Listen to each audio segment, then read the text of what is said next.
In this video, I'm going to give you the answer of this question. The question is, the FDA may have accidentally amplified an obscure social media trend by warning against cooking chicken in what? Well, I give you the answer of this question, and the answer for the question is quill. So that is the answer for the question. NyQuil. NyQuil. Hi, thank you so much for watching this video. If you find this video is very useful, you can help this channel to grow by subscribing this channel. Click this subscribe button and don't forget to like this video.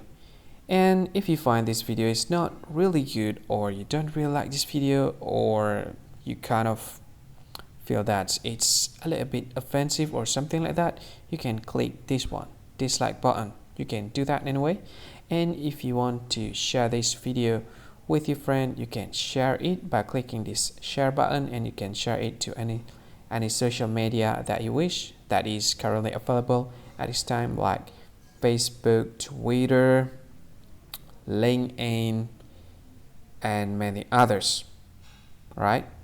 And if you want to add this video to your playlist, you can click this one. You can watch this video later, and you can find more options by clicking these three dots. And yeah, don't forget to subscribe. I think that's all of it. Thank you so much for watching this video, and see you again in another video. Bye bye. See you again.